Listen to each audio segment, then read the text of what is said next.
Hello, comparative religions, and welcome to our third lesson for this week. We're going to talk about early religion today.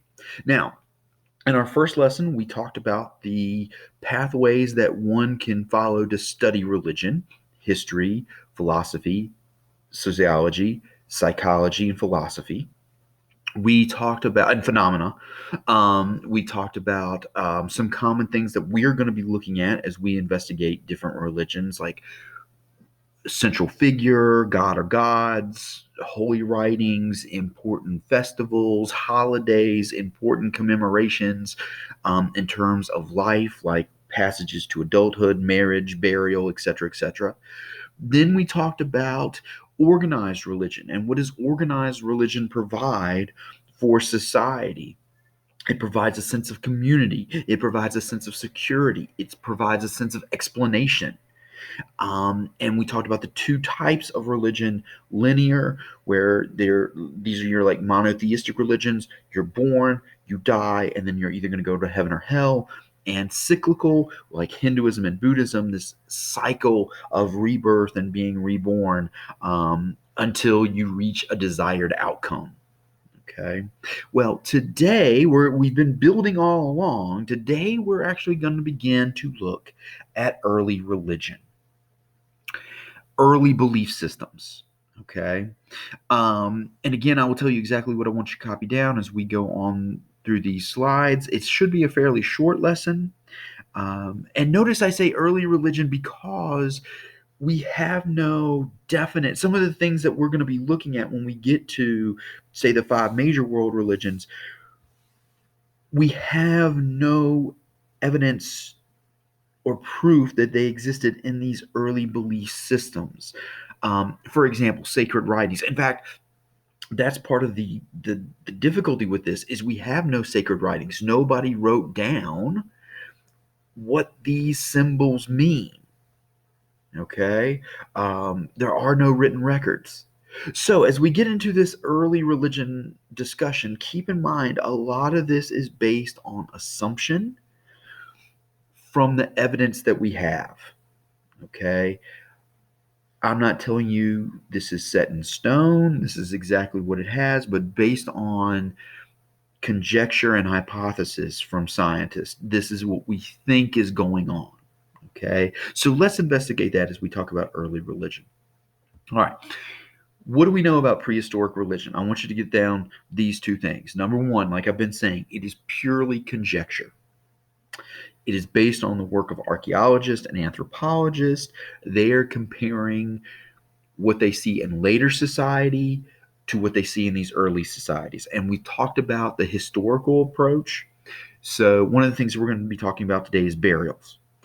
Well, if we know that burials are significant today, then they must have been significant earlier on. In fact, maybe our burial practices today come from the burial practices early on, even though nobody wrote those burial practices down. So, based on these assumptions, this is purely conjecture, but we think this is what is going on. Okay, based on the work of archaeologists and anthropologists and their comparison and contrasting with other societies over time.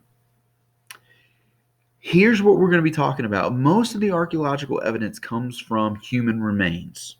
We're going to be talking about a lot of burials today. How are they buried? Where are they buried? What are they buried with? This is what is going to fuel this belief that there were early religions, prehistoric religions. Okay. And I should point out, it's not on this screen, but we're going to talk about it as we go through. We're also going to be looking at art. Okay. Art is also going to give us some insight to, yes, there were early belief systems. And we think this is what they were getting at. Okay. Now, the three things we're going to look at. All right. And again, you don't have to copy this screen down, okay, because we're going to talk about each one of these individual. We're going to be talking about the cult of skulls. We're going to be talking about ritualistic burials, and we're going to be looking at early art. Okay. So our understanding of prehistoric religion is going to come from these three things. And our hypothesis, our understanding of these three things are going to be based on conjecture. Okay. But I should mention again, it's conjecture based on comparing and contrasting later societies. Okay. But that's what we're going to be looking at today: Cult of Skulls, ritualistic burials, and early art. Now, Cult of Skulls, there are two types of skulls that seem to point to a belief in religion. Okay.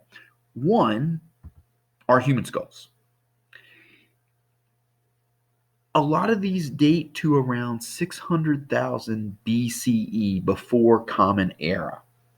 Okay, and that little c means circa, which means around. Okay, here's what's going on with the cult of skulls, with the cult of human skulls. Archaeologists and anthropologists were investigating these societies, okay, these archaeological remains, and they found human remains. Most of the human remains are scattered, except for the skulls. The skulls seem to be located in one central location. A lot of times they are piled up. All right. And the skulls show signs of trauma, while some of the other bones do not. So the fact that all the skulls are gathered together, sometimes they're in decorative piles, and the fact that they show scarring where other bones do not, leads us to believe that something special was connected to these skulls. Okay. Now, what was that? We don't know. We have a bunch of suggestions. Okay. One of the obvious ones is cannibalism. But with cannibalism, are we talking about food, like the society was simply eating the people because that's what they did? Or is it ritual? Did they specifically eat the heads or the brains so they could absorb the power of their enemies? So they could prevent their enemies from haunting them? Like if they destroy the face and they destroy the head and things like that, then the ghost won't come back? We don't know. So it could have been for food. It could have been ritual. But the fact that the skulls show trauma and the skulls are located separate from the other remains, there's something special about them. They could have been battle trophies. Okay. Again, we're going to cut off the heads of our enemies and put them over here, and whoever has the most heads wins. Okay. They could be battle trophies. But the whole explanation is that these skulls and bones did play a role in village settlement. All right. And that's another thing. Okay. We look at the position of the skulls and the bones in comparison to the houses. Okay. Where the bones and the skulls kind of a fence to prevent evil spirits from attacking the village? We don't know. That's a possibility. Okay. Were they revered and carried in remembrance? Maybe these aren't the bones of enemies. Maybe they're family members. And we want to keep the family members, the remains of the family members, close to the rest of society. We don't know. Okay. Do they possess magical powers? That's, to be honest with you, that's what I've been talking about with cannibalism, with the battle trophies, and where they are in relation to the rest of the village. Are they magical? We don't know. But these are possible suggestions. We know something special is going on because the bones were scattered, the skulls were kept, the skulls show trauma that the other bones don't. So something is going on here within the belief system of this society. Okay? Now, the other type of skulls that are used, so you got human skulls on one side, the other type of skulls are animal skulls. All right, specifically bear skulls. Now, these bear skulls date from around 100,000 BCE, before Common Era. These are found mostly in the northern Alps. And again, the skulls are separated from other skeletal remains. They are placed in an orderly arrangement, like lines, rows, and they are oriented from east to west. Again, we don't know why. We know something special is attached to these, but we don't know exactly what it is. It could be something as simple as food storage. Okay, we want to keep the food close to the settlement, so we're putting we're putting the animals over here so that we can get to them when we need to, you know. So it could be something simple like that. Again, there could be cult or animal cult or animal magic attached to it. We want the remains up close to us as a protection to ward off evil spirits. Okay, um, we save the skulls to give us good luck on the next hunt. Okay, or again, to offer some sort of protection from another animal. We just don't know. But the fact that the skulls are still there, they're in rows, they're oriented east to west, there's got to be some reasoning behind that. All right, there's got to be some purpose behind that. Now, a lot of the information we get on early religion does come from human burial. The fact that you show respect for the dead, and maybe even the fact that you show respect for some of the dead versus others, okay, like if you show respect for your family but you don't show it to your enemies, that tells us there has to be some sort of belief system. And remember, I had you define religion in the last episode, in the last lesson, as a belief system that people hold to with faith and ardor. Okay, so if we are talking about a belief system that shows respect for the dead, then we're beginning to see a religion here. The site of the burial is what is important. Where's the body buried? How is the body buried? What is the arrangement? Okay. Is it facing the sunrise? Okay. Is it facing against the sunrise? Okay. Is it facing the sunset?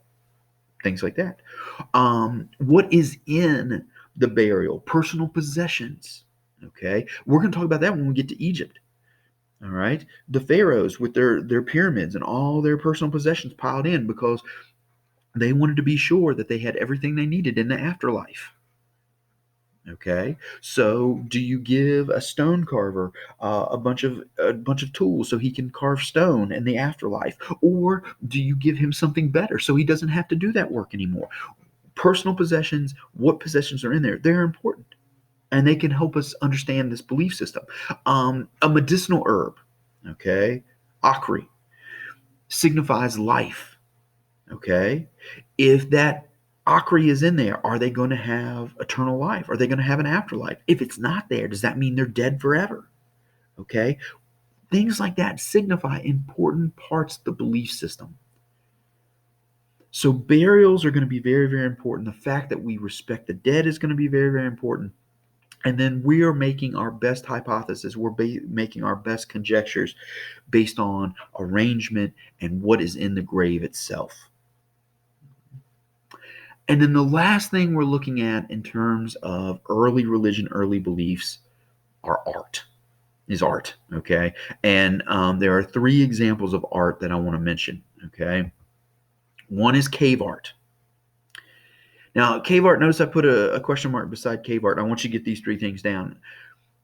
Is it meant to be just art, or is it a form of communication? Okay, now I'm going to come back to the screen. I want to show you the cave of Lascaux, okay? The cave of Lascaux. Very, very famous cave paintings. They're animals. Okay, you can see they look very much like cows or buffalo.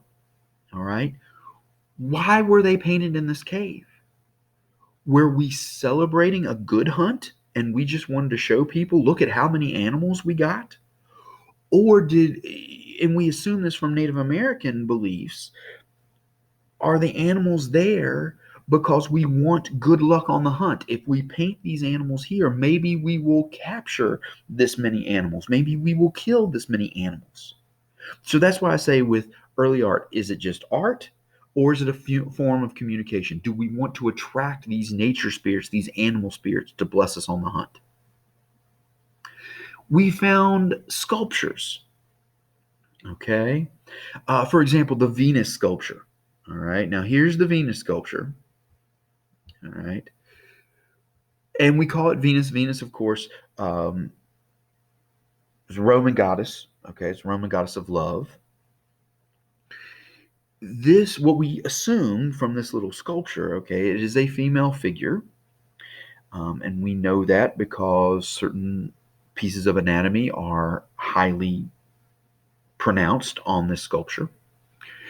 Um, and what we assume is because those certain body parts are accentuated, okay, and attention is drawn to them, is we think that these are some form of fertility idol.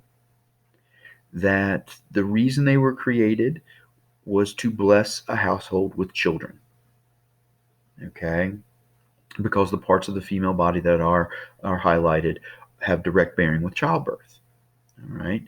Now, what's interesting is these idols over time, these sculptures over time became idols. They became objects to be worshipped. That's what we're going to see when we get to Greece and Rome, are these statues in the temple of the different gods and goddesses, okay? And they are to be worshipped in place of the god or goddess, okay? So these sculptures that we have, and notice another thing before I go on with this, notice there's no face on it. That's so that any family can use it, okay? You can put it in any woman's. I believe you put it under the bed in any household, and it was supposed to help you, bear children, have children, help you conceive. Okay, and since there's no specific face, anybody can use it. Okay, so these little statues over time become idols, and those idols become worshipped. Okay, or objects of worship. And then the last form of early art, we Stonehenge is a good example. Stonehenge is probably the best example because of its positioning. the The fact that Stonehenge exists is a mystery, okay? But these people had to have the skills to get the stones there. And then the placement of the stones is interesting as well, okay? It's on ley lines. You can, at certain points during equinoxes and things like that, different shadows appear. You can see the sunrise and the sunset through the different stones and everything like that. So their placement has to signify something. We don't know exactly what, but it has to signify some sort of belief system.